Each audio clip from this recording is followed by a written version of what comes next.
So I've tried to do this intro, about 6 times now. So fuck it, no intro. I'm a Glock fanboy, always have been. However, I bought my first Sig P320 and I'm switching over. All right, let's talk about it. All right, so before we fully get into it here, I wanted to give you guys somewhat of a background on kind of my carry journey, my carry experience, I guess. So relatively speaking, I am a new concealed carrier, I should say. First gun I ever purchased was a Gen 3 Glock 19. You know, like most people stepping into firearms and concealed carry and self-defense, etc. You don't really know much, right? I didn't really do my due diligence and research what I thought was best and what's on the market, etc., etc. I asked for the opinion of my brother.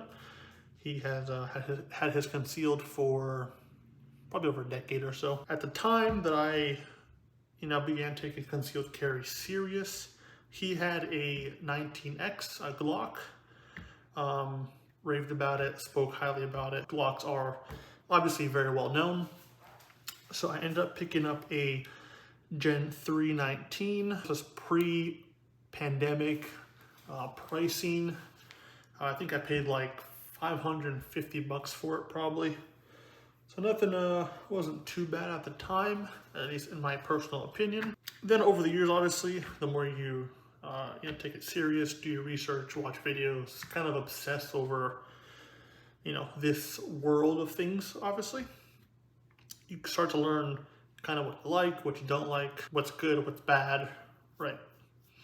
So bought the Gen 3 19, had it for about a year probably, ended up selling it, purchasing a Glock 43X, because I wanted something a little bit smaller, a little bit slimmer, easier to conceal, more comfortable to conceal.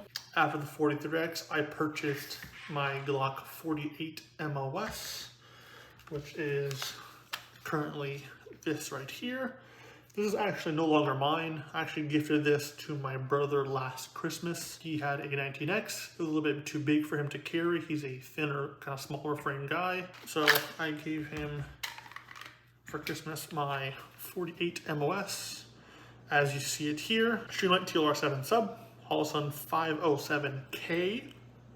This is like their subcompact version. Factor trigger. This is, I don't know where this is from. Oh, this is the Tyrant CNC Magwell.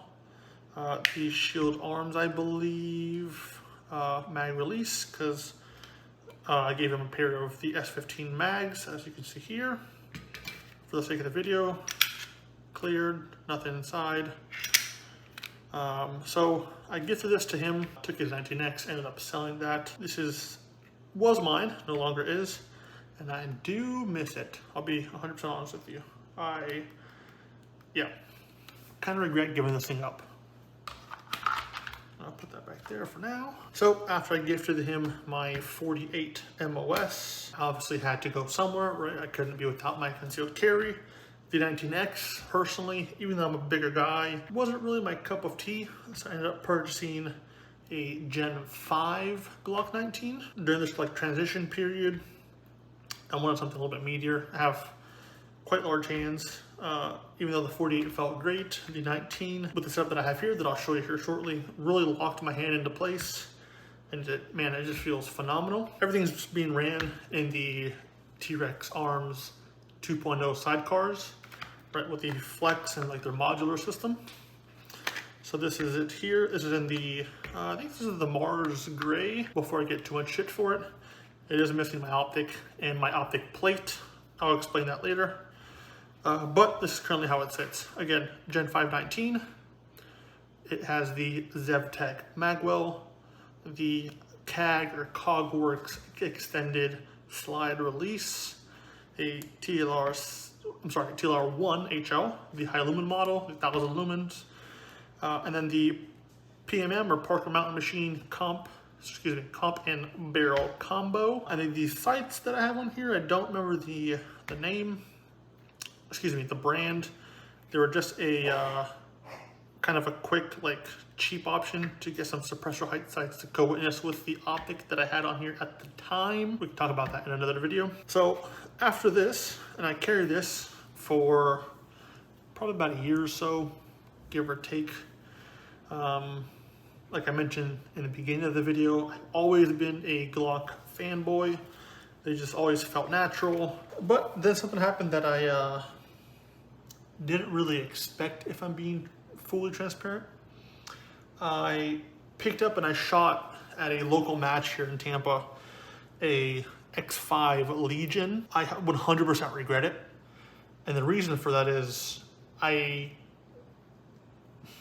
unknowingly converted myself to SIGs. And here's why.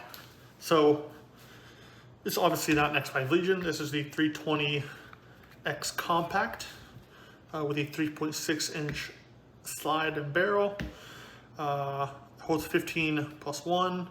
I put a TLR 7A on it, a Holosun 507C. Right, comes with a flat trigger, it comes with a big dovetail. It came optic ready, so that was actually pretty nice. And also something else that really kind of attracted me to the platform was the modularity, right? Something no other platform offers currently, at least. So you could, here, I'll show you. I'll show you clear, just for sake of the video. Hopefully you can see that. You push this takedown lever down, like so. Release the slide, and it comes right off, just like that. And here's where the interesting thing lies, if you don't know. Most of you probably do. So the serialized part of the firearm is actually the fire control unit. Most firearms like Glocks, I can't show you because I have light on here, but it's actually the frame. So the actual frame itself is the serialized part of the firearm. So you can't really swap frames for the most part, at least, unless you have multiple of the same firearm, right? Like a 48 and a 43X take the same frame, so you can make those interchangeable if you would like to. The cool thing about the SIG is you literally take the slide, or even the frame for that matter, right? You take the slide, you slap this on a, let's say, the X5 frame, longer both ways, right? Vertically and horizontally, where you can slap on the slide itself and then a comp and have a flush fit. Like I'm sure you've seen a bunch of YouTube videos out there. That's actually something that I've considered doing, about buying the Parker Mountain Machine comp and barrel for this thing, and is buying like the X5 tungsten frame or something to have something of like a carry gun and also like a race gun for those competitions that I mentioned. So here's really the big picture, right? Here's my opinion on this whole transition and moving from Glock to SIG, etc. Personally speaking, so leave a comment and let me know what you think. I believe when it comes to the 19 and the 320, even some other variations, like maybe like the 48, which is essentially 19, just skinny, right? I think we can all agree on that. The 320 and the 320 platform, hell, even the 365 for that matter, is a better package for the money straight out of the box than Glocks. I know, sounds ridiculous, but hear me out. Let's put these things side by side, and I'll kind of explain, or try to explain why I think that. All right, so let's talk about it. So a Gen 519, the non-MOS model or version, depending on where you look, obviously retails for about $550, $600, right? Depending on the pandemic and where you're shopping, obviously. The X Compact retails for about, I purchased it for $599, so about the same price, again, depending on where you shop, as the Gen 519. So here's why I think it's a better deal, and honestly, maybe even a better package. They both carry 15 rounds, plus one, right, with the flush mags, no extensions, nothing like that. The X Compact comes with a flat trigger, which I personally, like on my 48, like I said, I've built that before. I'm a fan of flat triggers. So that was a huge plus for me. Out of the box, you get a factory flat trigger. For the same price, it comes optic ready. And what I think might be the best part about the 320 platform is how modular it is, right? So I could literally build the same gun as what I have here, the same setup, I should say, as my 19, right? Ported slide, compensator at the end. I could put this on here if I choose, right? Whatever the case is here, by just swapping out the frames. So I can have a flush fit if I choose to do so, with more capacity, with the same firearm. So you're not having to go out and buy a Glock 17 or a 34 or a 45 for that matter, whatever your preference is. You take one gun. Frames, depending on what you get, obviously, run around 80 bucks or so probably.